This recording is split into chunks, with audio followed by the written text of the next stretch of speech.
बिस्मिल्लाहिर्रहमानिर्रहीम अस्सलामु अलैकुम।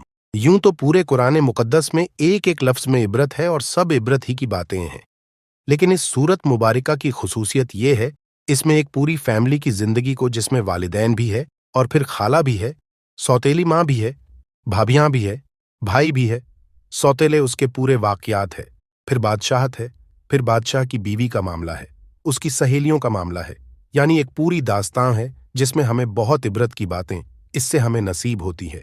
इस सूरे मुबारका जो शान नुज़ूल है, यूं नाजिल हुआ।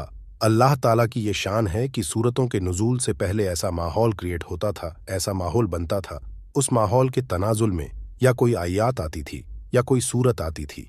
चूंकि ये सूरत मक्कातुल मुकर्रमा में नाजिल हुई थी, मक्की है ये सूरत, तो इसमें रावी अब्दुल्लाह इब्ने अब्बास रज़ी अल्लाह ताला अन्हुमा हैं। वो फातमाते हैं कि मक्के वाले अल्लाह के रसूल सल्लल्लाहु अलैहि वसल्लम के पास और आने के बाद उन्होंने कहा, ए मोहम्मद रूह फिदा सल्लल्लाहु अलैहि वसल्लम, आप ये जो अल्लाह की किताब की बात कर रहे हैं, जिब्रील की बात कर रहे हैं, फरिश्तों की बात कर रहे हैं, अंबिया की बात कर रहे हैं, आप जानते हैं तकरीबन 1200 साल से यहाँ पे हमारे बाप दादा बुत परस्ती ही कर रहे हैं, तो हमें वही जिब्रील, फरिश्ते और अंबिया के मुताल्लिक उतनी मालूमात नहीं है। हम कैसे मान ले आप जो कह रहे हैं वो सच कह रहे हैं। तो अकाए करीम सल्लल्लाहु अलैहि वसल्लम ने फरमाया कि तुम ठीक कहते हो कि तुम्हारे बाप दादा तो सदियों से बुत परस्त है और अंबिया के बारे में ज़्यादा मालूमात नहीं है। तो एक काम करो, तुम्हारे तिजारती ताल्लुकात यहूदियों से तो है ना, तो यहूदियों को इस बारे में मालूमात है। तुम यहूदियों से पूछ लो जो बात मैं कहता हूँ सुमे सच्चाई कहाँ तक है। तुम यहूदियों से तहकीक कर लो, मालूम कर लो तुम लोग।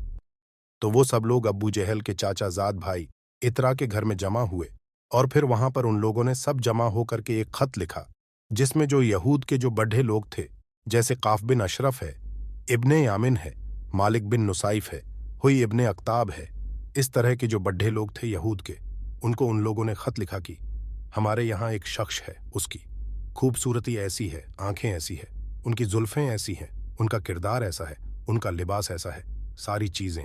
उसने कभी झूठ नहीं बोला, कभी बुत परस्ती नहीं की, कभी शराब को हाथ नहीं लगाया। अब वो कहता है उस पर वही आती है और वो अल्लाह के कलाम की बातें करता है, वो नबियों का जिक्र करता है, वो नबूवत का दावा करता है। इस सिलसिले में तुम लोग क्या कहते हो? जब ये खत उन यहूदियों के पास पहुंचा और उस खत के अंदर हुजूर सल्लल्लाहु अलैहि वसल्लम का जो हुलिया लिखा हुआ था, उसको उन्होंने देख कर के तौरात में हुजूर सल्लल्लाहु अलैहि वसल्लम का हुलिया लिखा था, दोनों को मिलाया तो वो कांप गए। तो कहा यह वही है जिसका जिक्र तौरात में है, और कहते थे हम तो समझते थे कि ये आखिरी नबी भी बानी इसराइल में आएगा, लेकिन वो तो बनु इस्माइल में आ गया। उनको हसद था उस कबीले से। फिर बहरहाल उन लोगों ने चूंकि तिजारती ताल्लुकात थे, तो उन्होंने कहा एक काम करो, उससे 3 सवाल करो, अगर वो नबी होगा तो 2 सवाल के जवाब तफसील से देगा और तीसरे का जवाब नहीं देगा, मगर इख्तिसार से 2 तो ये है। एक पूछो सिकंदर जुल्करनैन का मामला क्या है और रूह की हकीकत क्या है, ये भी पूछ लो, और फिर ये पूछो यूसुफ सिद्दीक ये कौन थे, इनका वाकया क्या है, चूंकि औलादे याकूब शाम थी, फिर वो मिस्र कैसे पहुंचे, इसकी तफसील क्या है, ये उनसे मालूम करो। जब वो खत आया तो उन लोगों ने इन 3 सवालों को पूछा, तो हुजूर अकरम सल्लल्लाहु अलैहि वसल्लम ने फिर उनको जवाब दिया, और जवाब में कुरान मुकद्दस की सूरह यूसुफ नाजिल हुई और उसमें तफसील आई है। ये सूरत एहसान अल कसस है। कुरान ने खुद इसको कहा है एहसान अल कसस है, खूबसूरत किस्सा। इस सूरत के भी कई नाम है। इसे सूरे वईद कहा जाता है और सूरतुल एहसन, सूरतुल जोहद, सूरह मार्फत, सूरत राहत, सूरतुल हसन, सूरतुल रूह, सूरह रियाजत, और इसका एक नाम सूरह यूसुफ भी है। अल्लाह ताला इसमें फरमाता है कि बेशक हमने कुरान लो अरबी में नाजिल किया।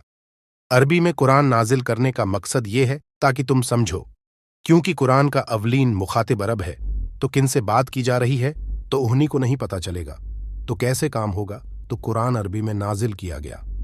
अल्लाह फरमाता है हम तुम्हें सबसे अच्छा किस्सा सुनाते हैं जो सब किस्सों में बहुत बेहतर है। और फिर फरमाया याद करो जब यूसुफ ने ख्वाब देखा कि चांद, सूरज, ग्यारह सितारे आपको सजदा कर रहे हैं, तो आपने वो ख्वाब अपने वालिद जनाब याकूब अलैहिस्सलाम से बयान किया। आपके वालिद ने फरमाया मेरे बेटे अपने ये ख्वाब अपने भाइयों से बयान मत करना, वरना वो तेरे साथ मकर करेंगे।